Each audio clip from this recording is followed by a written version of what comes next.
All right. Hey, folks, welcome to this second episode of the Healing Haven podcast, where we talk all things mental health and holistic healing.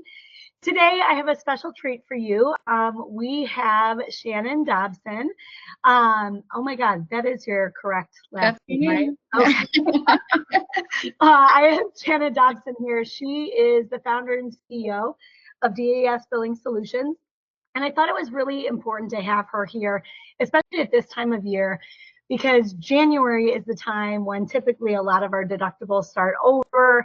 We're figuring out what do we want to prioritize. For most of us, we can't do all the things we would do health-wise in 1 year. It's just too expensive. So this conversation is all about how do we really get the most out of our insurance benefits, and how do we navigate this crazy system that is really both such a privilege and part of an oppressive system. So a lot of multiple truths to hold. But Shannon, I'm so happy to have you here.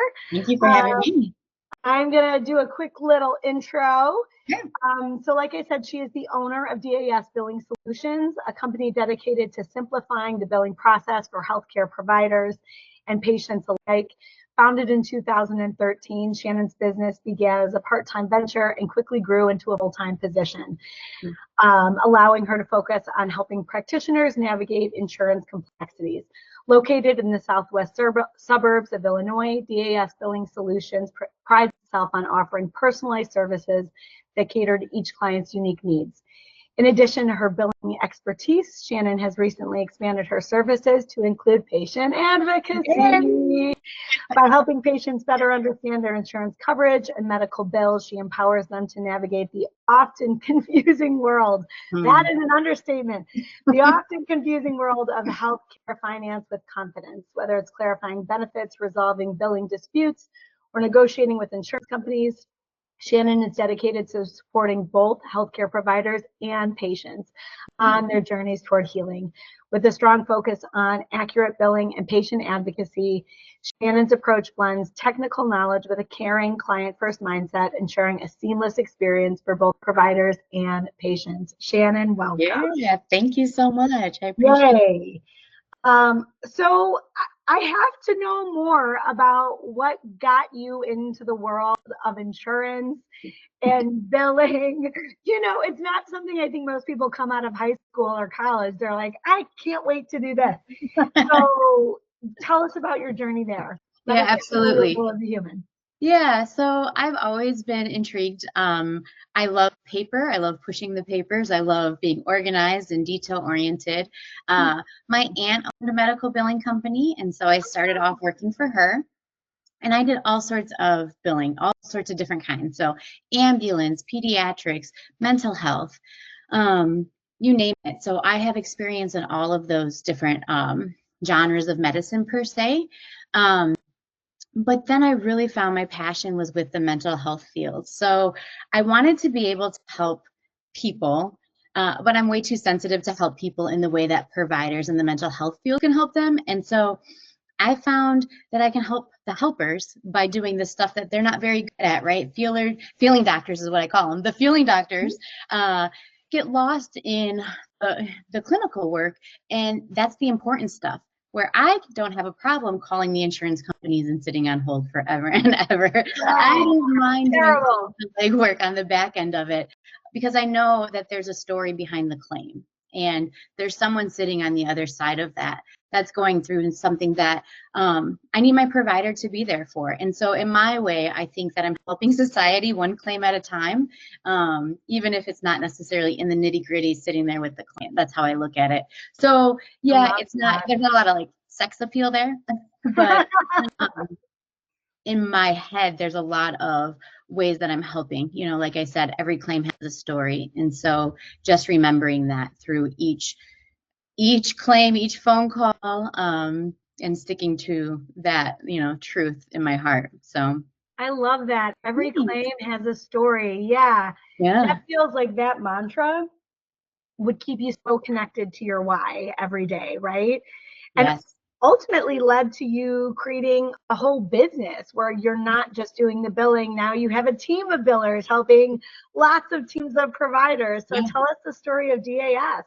Yeah, so when I was working for my aunt, at the same time, she had me helping her with a clinic that was mental health only. And eventually they asked me to be their office manager. And my aunt said, go for it, do the things. And so I was the office manager there. Now I am pretty southwest. I say a suburb, I'm not even a suburb. You guys from Chicago don't even know where we live. You are out there, woman. We are pretty far out there. So I say a suburb and it's not even close. And so I was driving every day to Oak Park or Chicago, depending on what location I needed to be at. In the meantime, a couple of the providers that were working there were looking at transitioning to their own private practice. And so they had asked me if I could talk to my aunt about doing their billing, see if they could get her, you know, like a startup discount or whatever. And my aunt, she looked at me and said, I've taught you how to fly and you need to fly. And I was like, what does that mean? What does that mean? I'm a single mom. I live in the middle of nowhere. I'm doing the best I can. And she said, you're going to go back to the provider and you're going to say, my aunt will do your billing here, or I'll do your billing at this rate if you'll take a chance with me. She goes, the first provider you get is the hardest, and after that, it all works out. And so from there, I went from one practice that I was, you know, taking care of while I was commuting on the train, doing everything I can just to make ends meet. That provider turned into another provider, which then turned into 8 providers. And ironically, I was sitting there on the train talking to, you know, you get to know your train mates. And the guy I met every single day, turns out he's an attorney. And he was like, you need to get a tax ID. You need to get incorporated. Like, you need to like start making this a thing. And Right, like a real business. And I was like, I don't know what that means, but yes, that's what I want.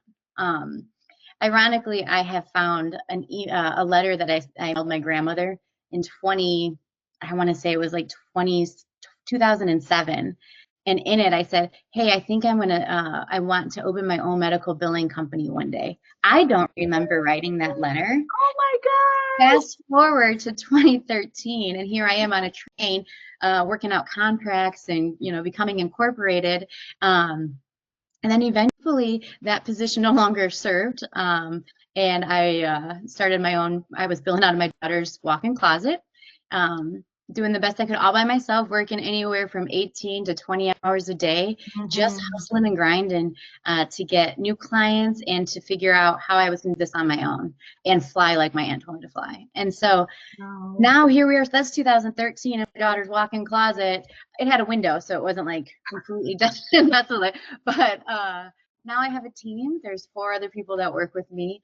I've got 2 really awesome billing specialists, an office manager, and a billing manager. And so the trajectory has just kept going this way. We're in an office. We're no longer at my house or in my closets. And so, yeah, now we serve almost 90 practices with over, gosh, each practice has, I don't know how many providers. Some practices have 1 provider and some have up to 40. So I just think of all the people that we're helping with each claim, with all of those providers. It's just amazing to think that this dream that I had in 2007 turned into this amazing thing. Yeah. Right. And when we go back to that mantra of every claim has a story, it's not an exaggeration to say you guys are billing tens of thousands of claims, like every month. Like it's, that's a huge impact. That is an absolutely huge impact. So, congratulations. How cool. Thank you so much. Yeah, it definitely hits differently, especially when you look at it in a way of saying, okay, I am, it's not just a piece of paper or an email from providers. And I remind my team this all the time. When you get that phone call and somebody sounds frustrated, we don't know what that provider just sat through. And for me, it's really important to remember what each provider specialty is. And then I like to paint these pictures for my team to say, this person specializes in, name it, some of it could be, a lot of it, it's all trauma, right?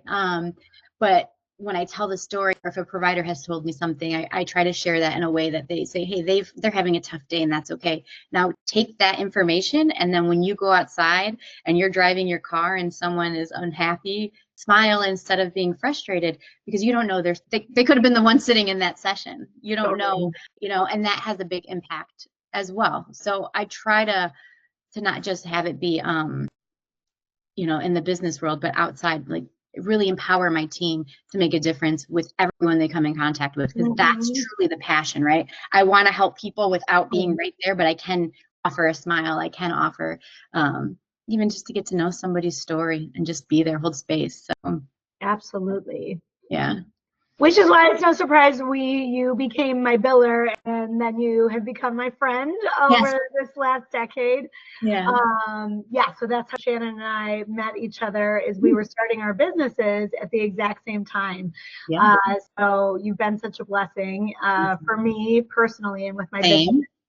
And I'm so excited to share your expertise here with our audience, because all this stuff can be so confusing. Again, privilege, but also so oppressive. Even if you have the privilege of having insurance, figuring out how to use it, how to maximize it, how to minimize the emotional, the financial cost, and maximize the gains and the benefits. It's really hard. It's so hard. Yeah. Yeah, it's so hard and it's so confusing. And I remind my team all the time that we speak a different language. We speak insurance language, and it is complicated and confusing. And sometimes it feels intentional, right? When we call an insurance company to get benefits to tell our clients, hey, this person has this much of a deductible. This could change based on insurance processing. When you call the insurance company, they use that exact same verbiage. How unfair is that, that they're giving themselves the freedom to change it, like based on insurance processing, but you're like, but wait, here's the benefits I paid for. You said, but insurance could process it differently. And so just remembering that is a different language, and to really make sure that you understand your benefits right up front. I mean, as a provider and as a client, because I have a lot of providers that still don't understand benefits, and it's important. I mean, that's how they get paid, and that's also how one of their clients will know if they can afford the services or not, or what they can get offered if they can't. So let's start there, which is so basic, but I think I experienced this related to insurance and lots of things. It's almost like a math anxiety, where it's like I have the smarts to figure it out, right?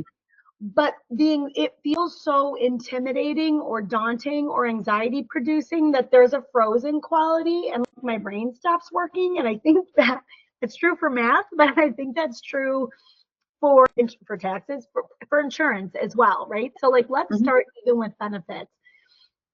So plans are starting out. Lots of plans start over January 1. Where do we begin? Where do we even begin with our insurance and understanding how to start? So I believe, at least what I think is happening, I can only go off of my experience. So personally, I know I just had to go through and renew my plan. And I was given the option when I wanted it to start. And so most of the plans, when you're employed, so as an employer, I had to decide what started for my team, right? But as an employee, my team just had to take that, like, here's when our plan starts. So the first thing is knowing, does your plan run on benefit a calendar year or not? Right. 99% start in January, but there are some that reset in July, some that reset in August, and understanding that, because you may reach your deductible, and then all of a sudden in the middle of the year you have a fresh deductible. It makes no sense at all. So I would say, as you're deciding what your plan is going to be right now, that's when you really start to think about, what does your family need? Do you go to the doctor a lot? What does the deductible mean? Does that mean that you're going to have to pay for every visit? Or do copays not apply? Or do copays apply only, not deductible?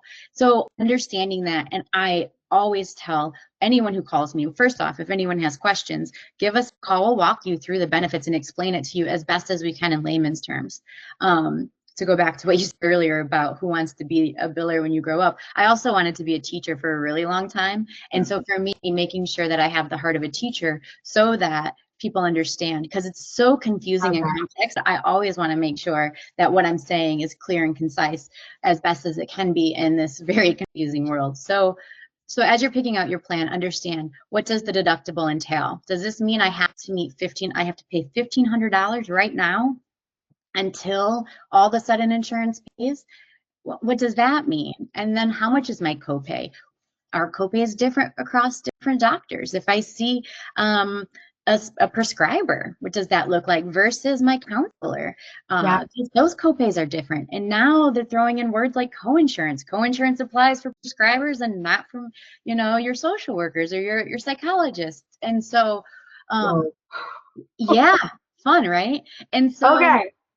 I'm sorry. Finish your thought, and then I'm gonna rewind you. Yeah, absolutely. And so, if you know that you automatically are, your family is in therapy right now or in some sort of thing, make sure that you ask the questions and don't let the insurance company bully you. They bully me and my team all the time, and I have to tell my team, time out. We know what we're talking about. What you're saying, Colleen, about like having some of that like anxiety and fear, that math. Insurance companies on the other end, they're people too, and they're told a script, and they don't necessarily understand what they're saying either. And so what I've learned is their defensiveness is usually because they don't understand either. And so I've sat on the insurance company and talked with them and said, this doesn't make sense. Let's talk it through. And then almost taught them like, oh, that's what that means. Because I'm like, what you're saying doesn't make sense. And so if you think it doesn't make sense, don't be scared to continue to ask the questions. Until you understand fully. Like, that's the most important thing. It's your benefit. You make sure you understand, and they get paid to do that. That's their job. Their job is to make sure that you are taken care of. Totally. So member services on the back of the insurance card is usually kinder than the people we deal with. Right. But that's always a good place to start. So. Okay. So let's back it up, because we've thrown out a bunch of words, and I don't want to take for granted that people know what those words mean. Yeah. So there's premium, there's deductible, there's copay, there's co-insurance. Yeah. And out-of-pocket max. We didn't throw that one out yet, but let's do it. Okay. Good call. Good call. All right. So premium is simply what you pay every month for your insurance policy. Is that correct? Correct. Okay. So, and your premium is affected by obviously the plan that you choose and what your deductible is and how much your copays are. And typically, the less you pay in terms of deductible, copay, whatever, the more your premium is going to be. Is that right? Mm-hmm. Okay. All right. So then talk us through deductible, because I think people, they're like, well, I already pay a monthly premium. What is this deductible thing? Talk us through that. So the premium is just to the insurance company so that you have the coverage, right? So once you make that payment, disregard that, because that's between you and the insurance company. It's like your car. You pay a car payment so you can drive your car. That's what your premium is. Deductible, co-insurance, copay, all of those things is what you, like the car that you purchased, really. What did you ask for? So there's a lot of plans that are high deductible, and that means, so every provider that you go to see is contracted. If they're in network with that insurance company, they would be contracted. So let's use Blue Cross, because that's the most common one. So you go to a provider, you call them, they take Blue Cross PPO. Cool, I've got Blue Cross PPO. I have a $1,500 deductible. So it's January 1st. That means it's reset. I've met $0 on my deductible. What I need to then know is, okay, so what does that look like then? So when the provider is contracted with Blue Cross Blue Shield, they're contracted to get paid a certain dollar amount. And so that dollar amount gets paid either by 100% the insurance company, part of the insurance company and the client, or 100% by the client if they're still in their deductible. So say that's a really important piece. A huge piece. The client is responsible for meeting their deductible before they're eligible to actually get any of their services or benefits paid for with insurance money. Yeah. Correct. There are some plans that will say deductible does not apply to mental health. We saw that transition a little bit in COVID. So keep that in mind, that they might say you have a $1,500 deductible, does not apply to mental health. you only owe a $35 copay or something. But let's get back to the deductible. So if you have a $1,500 deductible that does apply, that means you have to pay $1,500 out of your pocket until your insurance will start to kick into something. And so that's based on the contract the provider has with the insurance company. They're usually a flat fee schedule across the board, but you got to keep in mind credentials matter. So social workers have a different rate than psychologists, that have a different rate than psychiatrists, all of those things. What that means is if you go to see one provider, you may owe $130 every session. Right. Until your deductible is met. Okay. Once your deductible is met, then you go to the next, it's almost like this tier, right? Then you go to this next tier that says, do I owe a copay and coinsurance until my out-of-pocket is met? So out-of-pocket is really that, like you have an out-of-pocket maximum. That's the maximum you're going to pay out-of-pocket. It's exactly what it sounds like, just a lot of words to say that. Yes. Sometimes the out-of-pocket max does apply with your deductible. So you'll see you have an out-of-pocket max of $3,000 and a deductible of $1,500. So once you hit your $1,500 with your deductible, you only owe $1,500 more in your out-of-pocket. Does that make sense? It does, but it's fucking crazy. It's crazy. It's like, I mean, I think a lot of us this month, after the CEO of United Healthcare was murdered, have been thinking about healthcare. And for me, I've been thinking about what a privilege and a scam it is. But this idea that like you pay them to get insurance and then you can't even access the shit you pay for until you pay that much more. Like, oh my God, it's so insane. So yes, you are making sense. Oh yeah. That there is a deductible. You cannot get your benefits until you pay off the deductible. And then even once you've paid off your deductible, you are still going to have some kind of copay until you reach your out-of-pocket max. Right. So typically so the way it works is there's like a tier, right? So you have deductibles. Once your deductibles is met, then you go to copays and coinsurances. And that you do until your out-of-pocket is met.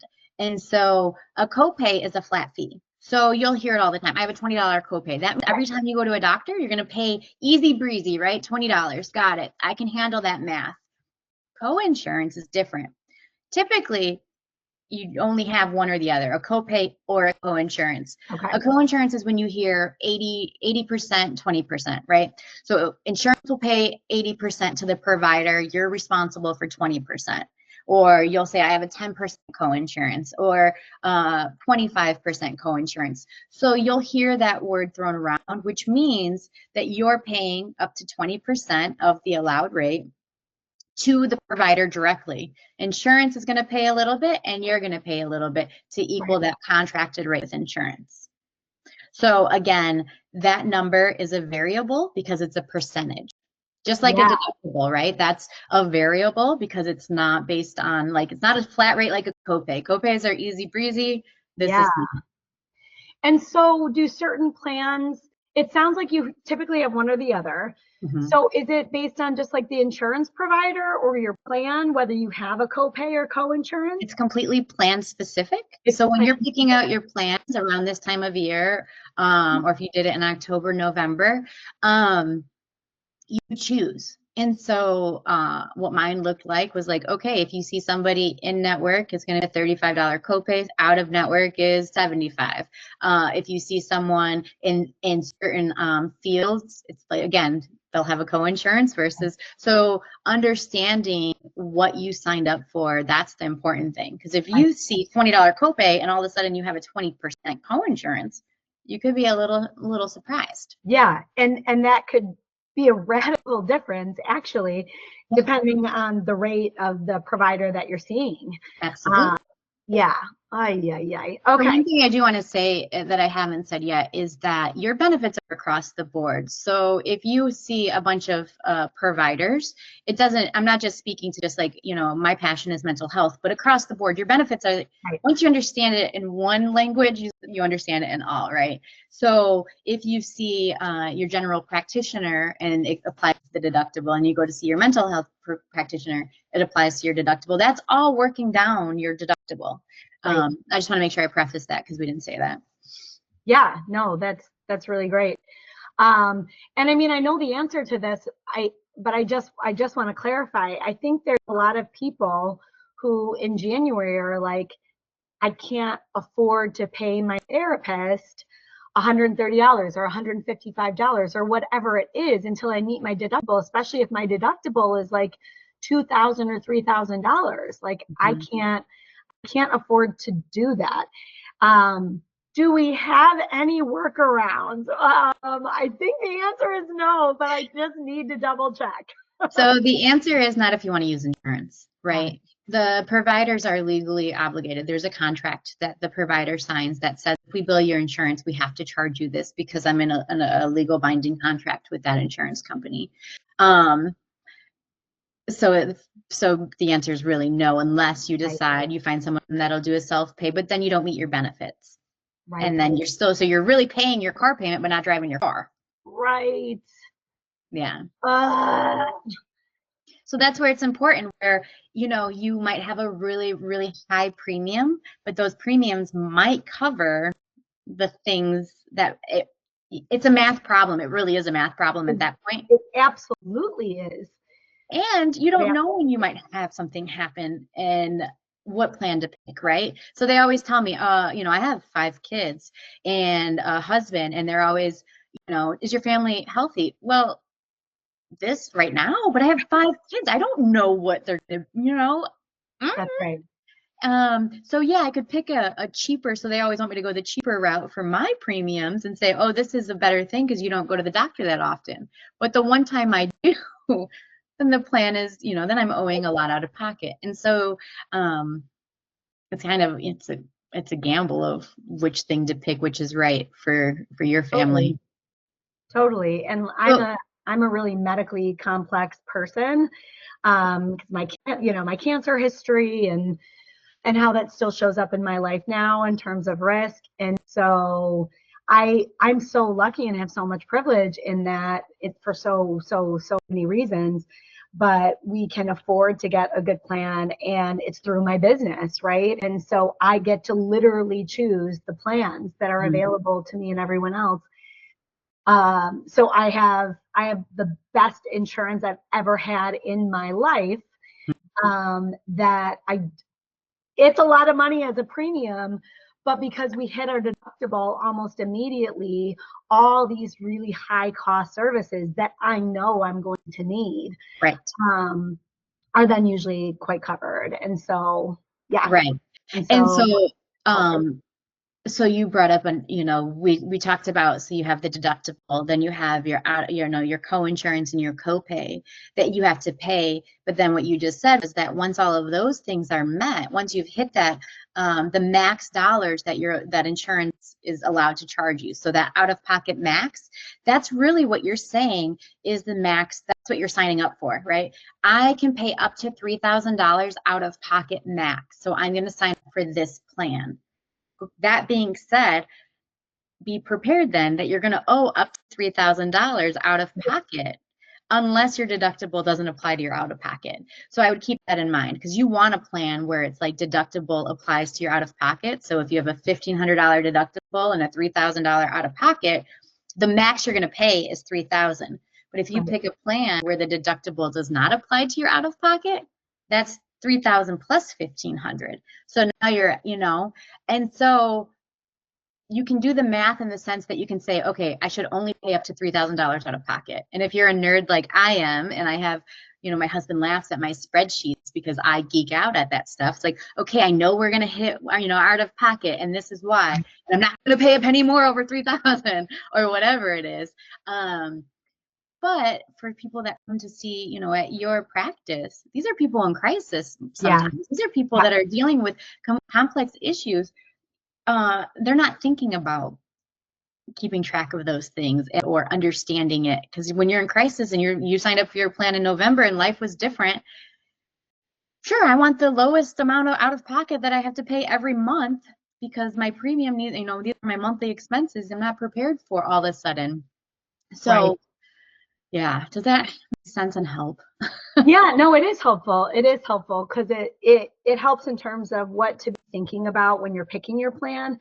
And also, if your plan is starting over in January, it's some nice things to consider in terms of, if you're being intentional about your next upcoming year and how you want to be taking care of your health or your family's health. These are some really good things to think about and know. So this is also so basic that I feel like it's intimidating for people. Let's say you signed up for your plan in October. It's now January. You're like, okay, so let's start scheduling appointments. How do you, if you probably don't remember what the details of your plan are or where you filed the sheets of paper that you got, whatever that say, how do you find out what your benefits are, again, starting in January? Yeah, so I always advise, even though my business, we offer courtesy benefit checks, I always advise the clients call. So there's a phone number usually on your insurance card, which you should always have with you, right? And so it's listed on the back, typically a member services line, customer service, something like that. Sometimes it even says benefits and inquiries. Call that and just have them remind you of that. You can usually get them faxed over or emailed or, a million different ways. But yeah, that's the best way to do it. It's just calling that number on the back of your card. And like I said earlier, member services is a lot. They're more kind. I always tell, if I'm having issues and the member is having issues, getting something paid, I'm like, try it from your side. They're a lot more tenderhearted than they are to the provider side. Good to know. Good to keep in mind. Yep. You bring up a good point. Okay, so now we've chosen our plan. We know what our benefits are. We're starting to get the care that we need. Every year this happens to me where, my PCP will submit something where it's like, I need some like very expensive test. And I'm 44. I am currently very healthy. They don't remember, that I have all this major medical history behind me that puts me at risk for X, Y, and Z. So like clockwork, at least once or twice a year, insurance is like, no, you can't do that test. So when you've got insurance and they are denying your request to do some kind of care that your doctor, who knows you best, says that you need, or they flat out deny a claim, you get the MRI, you get the whatever it is, and they're like, nope, we're not paying for that. Again, that's a very I have a freeze response to that. It feels very overwhelming and intimidating. What does one do in those situations? So the squeaky wheel gets fixed. And so I always advise that if there's something that you need and your healthcare professional is saying you need this, a lot of insurance companies have caseworkers that you can ask. And on the member services side, again, if you call them and you start to that inquiry process, it's not fun. It's tedious. It's hard work. Also, it's a small amount of time for the dollar amount you might save. You bet. That's such an important point. So there's that. What happens then if insurance still says, sorry, you're out of luck? That's a tough one. But they have the right to do that, right? And again, someone like you, Colleen, who you almost have an idea of like what you might need as the years go on, while you're picking your plan, keep that in mind. But for someone like me, I have 5 kids. I have no idea what's going to happen, or how many broken arms I'm going to have this year or whatnot. So I don't know what to pick. And so if that's the case, you can find out what you like. is there something you could have done beforehand, a prerequisite? Like, is there a test I should have taken before? Because a lot of these things they're not necessarily denied by a person. It's all computer, right? So they're saying, you can't pay this code if you didn't do this code. How would you know that? How would you know? Right. And then, you know, providers don't always know that too. So there's that. The other part is then if you still go through all of that and they still won't, there's always the option to ask for, and not to make anyone cringe, but to ask your provider, what's your cash rate? If I pay you cash every session, or if I pay you cash every test, and I would say, well, with what you're saying, with like an actual test, not necessarily a mental health, because it's a different dollar amount. Right. A lot of them will say, here's our cash rate. You pay now, you can get 75% off. Don't be, not 75% off, 25% off. Don't be scared to negotiate your rates. Like, don't be scared to say, I really need this. What can I do? You have to advocate for yourself. You're the only person that will. That's such a huge point. And I think, again, when an individual, especially if the individual is marginalized in some way, right, going up this huge, oppressive, intimidating system, we can easily go into freeze response and not do our own advocacy. But so that's such an important reminder, right? Like, you have to be willing to take care of you. You matter. Yeah. You have to be willing to take care of you, and sometimes that's not easy and requires a lot of self-advocacy. No, it's not easy. And also, if you're going through something, so, you know, you have a cancer scare, you don't know what the next thing is. And right. Then you have to sit on the call with an insurance company to talk a language you don't talk, only for somebody behind the computer to read a script that they don't know what they're saying either. It's a frustrating situation all around. Yeah. Doesn't mean it's not any less important or that, you know, to give up. I know we personally will offer at D.A.S. the ability to, you know, and I will sit down with people and go through their plans. I've done that with several of your accounts where it's like, I need to pick out a plan. I don't know what this means. Will you sit with me? I absolutely will. I absolutely will. Or, you know, I'm opening up this ability to help people understand their bills once they get them, or if they have something that's happened where it's declined for some reason. I've done this for a lot of family and a lot of friends where they're looking at it, and, you know, my stepdad came to me and said, and he has an HMO, which is a whole different thing that we didn't talk about. It's a whole different thing, isn't it? A whole different thing. Yeah. But he came to me with all these bills, and it was like, and I was very easily able to, because I speak the language, and I'm not going through the crisis. Yeah. I'm not scared to be bullied by insurance. I'm not scared of the things, and I speak the language, and so finding an advocacy, if you're not able to, is so important, whether it be a family friend, whether it be you calling us, whether it be a provider. Right. You know, sometimes in their office, they might have someone that's willing to help. So important. You know? I love that too, right? Because I think it's so easy for us to be dichotomous and black and white about things. And so the message of like, you have to self-advocate doesn't mean that you have to do that alone, right? And so I love that you were so explicit about that. If you are having trouble, we know you need to self-advocate. You know, this is a system that is not designed with your best interests in mind. So self-advocacy is a given, but you can get help, you can get assistance. We can do this in community or in partnership, and that makes it so much easier. Mm-hmm. Yeah, absolutely, it does. Yeah, you have to remember, you know, the insurance company is counting on you paying that premium and not having any issues. That's how they make their money, right? They're in a business, and it's definitely not out for your well-being, because they're hoping that, just like with car insurance and homeowners insurance and all the things, when you need it, it's great to have, only if you understand what you have and how it works. Right. And that's their job. Like, that's how they make their money. And so understanding that the only person that's going to fight for you is you. And it's not necessarily because the person on the other line doesn't want to help you. They just don't understand. And it's a whole bureaucracy, right? Most of the time, though, if you squeak pretty loud, they will fix it and help you. I have found it's not easy, but you usually find one caseworker, one person that can push something through. And that's what you're looking for. And it's usually on, like, you know, the last call you want to give up after 7 days of it. But which again, right, is like probably part of the system. And so that point of like not giving up and being persistent and finding the assistance you need, whether it's a family friend, whether it's D.A.S, whatever, your own doctor, finding the assistance you need to not give up and make sure you're persevering. That's a huge part of this. Yeah, because they don't want to pay out, because that's their profit, right? That's their that's just the nature of it. Is some things are more expensive and they lose money, and that's tough. Yeah. Ugh. Yeah. Oh, it makes me so mad. But you mentioned HMOs, and I want to be inclusive.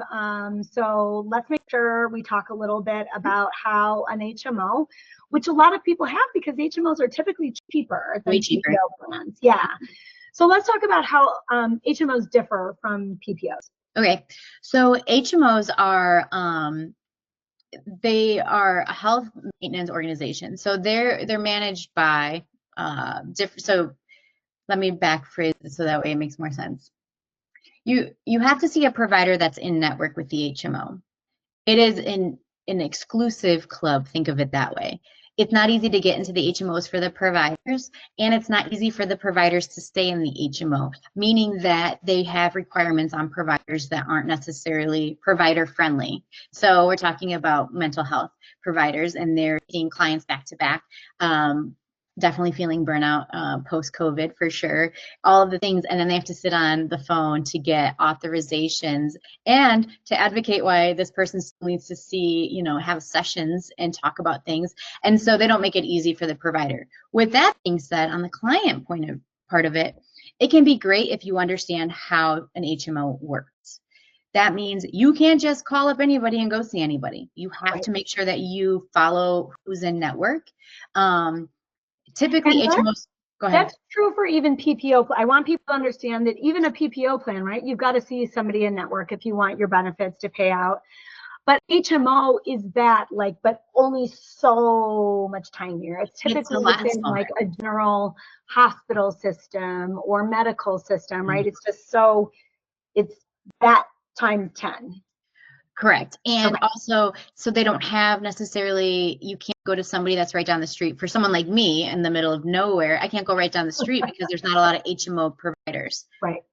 But I'll use my parents again. They have an HMO, and my mom works in the in the healthcare field, not mental health, in the healthcare field. So she understands it. So she knows that if there's an emergency, while there's an emergency, she has to find out what hospital that HMO is taking care of. You can go to any hospital, but which one will pay? Because the HMO, they don't budge. They will not pay an out-of-network. But their premiums are usually really cheap, and they cover a lot of things.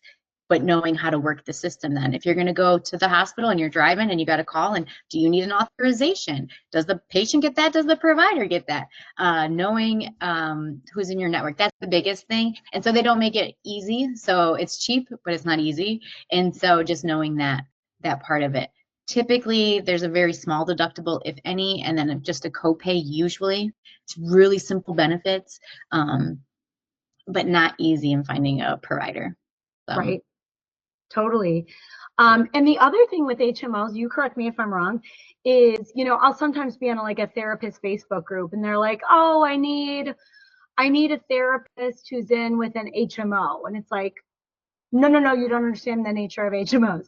There are a million, and they are all super, super specific. And so it's not, you can't just be like, oh, do you take an HMO? You have to call up typically your PCP, I think. So if they wanted a therapist and they had an HMO, they would have to call up their PCP and like get a referral from their PCP.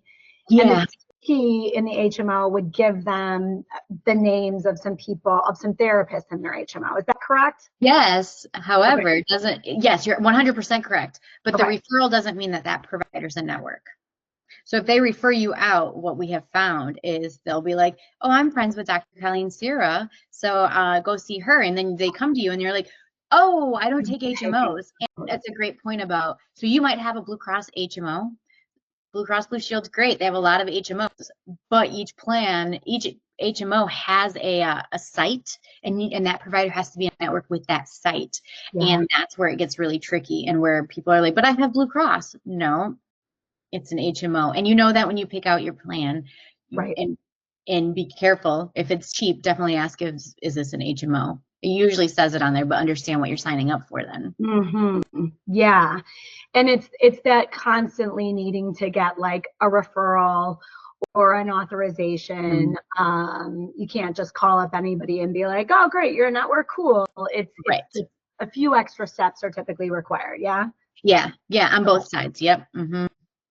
Okay. That's what I thought. Okay. So there's a few other things I was hoping to get to. We've got like cost transparency, payment options, educational resources, personalized advocacy support. What's feeling most on your mind? Because we're coming up on time here soon. Yeah. What's the most beneficial place to go that clients really need to know? I would say, I feel like we've touched on a little bit of the advocacy. So, which I think is huge, just making sure that don't be intimidated. Don't be scared and calling. I mean, you might be scared calling, but don't let them push you around. You know you. Right. The other part of it is review your bills from providers. Yes. Understanding that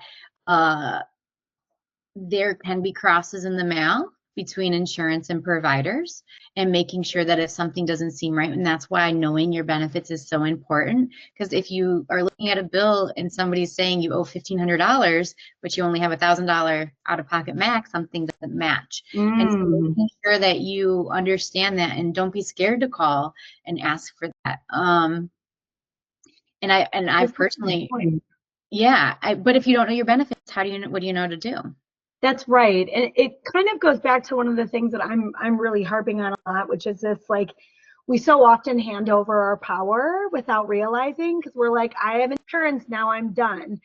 And it's like, we wish it were that easy, and we hand over our power because we're all exhausted and burnt out from this crazy world that doesn't work for almost any of us, right? So it's very easy to do, and I'm not shaming or blaming when I say that. I hand over my power unconsciously all the time. But this idea of taking your power back is being radically accountable. So when you sign up for insurance, one of the things is like, really know this stuff so that you're not setting yourself up to be totally stressed out down the road by being like, well, I checked the box. Moving on, you have to be radically accountable for knowing your benefits in order to really do yourself any favors in the future. Yeah. So I would say, think of a few easy questions to ask as you're going to see a new provider. So even if it's just, a doctor's follow-up or a visit, I obviously will speak to mental health. So typically, if you're coming in for mental health, you're going to have multiple sessions. One of my favorite questions we always get asked is, so what does this look like for me? So we send out a benefit check. It says all these numbers, and then the clients will respond with, so what does that really mean? Don't be scared to ask that. Don't be scared to say, what do I owe per session then? Or what will I owe at this doctor's visit before I come in? Or what are their late fees or their cancellation? Understanding every policy. Don't let it, because when you walk in, you get all these papers, or you fill it out electronically, and just let's get through it, and make sure that you at least understand, okay, so it's going to cost me what based on my benefits. And I think most places offer a benefit of some sort, or you can call your insurance company even and say, hey, I'm going to go see this person. How much is that? I think that will help all for you to be able to review your bills or dispute anything that doesn't seem right. And then that goes into the cost transparency, right? So if you know you have a really large deductible and you're going to go see, say, a mental health provider, so you're going to have weekly sessions, and your out-of-pocket max, your deductible, say your deductible is $3,000. You're going to have a $3,000 deductible, which starts in January. Don't be scared to ask your healthcare professional to say, hey, I can pay this. I know I'm going to have one session a week. Can we set up a payment plan that looks like this? So I have $3,000 deductible. Your sessions are about 155 a session. That means I'm going to have so many sessions until I hit my deductible. Right. Then my insurance will pay in full. Can we work something out that I can make a payment plan that's reasonable for both of us? Again, that's that whole advocacy thing. It doesn't hurt to ask. Some places don't allow that. And Right. some places can also say like, well, let's change it so you're only having 2 sessions a month, still getting what you need, but also within what you can afford. Right. Um, and so, and not being scared to ask. I feel like that's the theme of this conversation is just Yeah. not being scared to, put a few extra questions out there, even if they are dumb per se, or you feel like they're dumb. They're not. I can tell you they're not. This is a complex world and most people do not understand. Totally. Oh gosh, no, totally. Especially things like this that are so complicated, intentionally so. So this is so helpful, and I'm almost thinking that maybe we can help you and I combined can make this a little easier for people, where maybe we can even come up with like a script for like this is what you say. These are some of the questions to ask. Um, some like free resources for folks if Yeah. if they watch this and they're like, I still need a little bit of help. Mhm. Talk to me quickly though about, because in your bio I saw that you're going to start working with patients and doing patient Yeah. advocacy. Talk to Yeah. me a little bit about, so if somebody is listening and they're like, I'm so overwhelmed, this has been helpful, but I can't bring myself to do it. I'm going through cancer, or my kid is really whatever, like this is a lot of work. I don't have it in me. Yeah. What would that look like if somebody was working with you? So first off, contact us. It's a free consultation, 15 minutes. Go on my website, which I think you're going to have a link to. Yeah. And then just put in there, like, you want to reach out to us, and then just put in their patient advocacy program. And then I'll send an email with my calendar. We'll get something on there, 15 minutes free consult. Let's see what can I do, even if it's just holding space for you while we're working through your benefits. If you need something a little more complex, and that's all different things. It could be just basic education going up to like you need somebody to walk through, look at these bills, go step by step. I'm 100% there with you. So that cost is between, the education piece, depending on how much time, is $25 up to $150. And if you need more than that, I'm looking at a couple bundle packages where you can like mix and match what you need, or get so many hours a month. So it'd be about 4 hours a month for, $350 or something like that. But it depends on like if it's a complex case where somebody, has fighting cancer and has all these bills. Absolutely do not hesitate. Don't do it alone. Don't do it alone, and I would love to help you for 100% because that's a lot. And even if it's something simple, like, can you just walk me through the whole thing you said about deductible benefits, all the things? I have visual, because I'm a visual person, so that's why I was like trying to do all the finger things. I'm visual. I would love to just sit there and teach you that. Like the heart of a teacher is still very real to me, and it feeds a part of my soul too. So yeah. Totally. I love that so much, because the last thing people, when they're experiencing a health crisis, whether that's mental, physical, whatever it is, to have to deal with all of that executive functioning on top of that. I'm especially thinking about my neurospicy people, and like our executive functioning is already so compromised. So to like figure all of that out in the middle of a crisis, it's not even really like a realistic expectation to have of people. So I love that that's something you're going to start doing. People are really going to need that. Yeah, I'm happy to help. I'm so excited to be at this place in my life where I can offer this service. It's been on my heart for so long. For the longest time, I was helping the providers, and now I'm at a place where I'm like, now I can dive in and actually help the people, and hopefully people reach out and take advantage of this, because I think it can go a long way. Once you learn this, it's like you can figure out the whole world. It feels like, Well, this is the only thing I just made a reel about how insurance is not healthcare, because healthcare kind of like by foundational concept definition is like everybody's got to have access to it. And if insurance is the only thing, then that is not healthcare, because not everyone has access to it. So anyway, well, just the word healthcare, the health and care, just the two words together, health and care, are a whole different, like they're not providing those necessarily. Like yeah, that's a whole Not different thing. You're right. absolutely, absolutely. So like figuring out this insurance piece for a lot of people is the thing that either is the portal to actually receiving healthcare, but lots of times it's the barrier. Yeah. And so I'm just really glad that you're going to be providing people with some assistance. Yeah. That is amazing. Okay, so remind people again where they can find you if they're a therapist or a group and they possibly are considering working with you or as a client. Yeah, absolutely. So our website is DASBillingSolutions.com. So that's D, like it's like D.A.S, but it's spelled, it's initials. So it's D as in David, A, S as in Sam, the word billing, solutions with an S at the end.com. And then from there, there's just, contact us, and that comes directly into my email. And then I respond typically within 24 business hours, Monday through Friday, 7 a.m. to 3 p.m. So, Awesome. yeah. All right. I've got alarms reminding me to breathe every hour. Good reminders. Seriously. That's perfect. And we're going to have all of that linked in the show notes. So people will definitely be able to find you. Yeah, thank you so much for being here. Thank you so much for having me and giving me this opportunity. I'm so excited. Yeah, lovely to chat with you as always. We'll get something in the books January. Sounds good. All right. All right. Talk soon, Shannon. Thank you. Bye. Bye.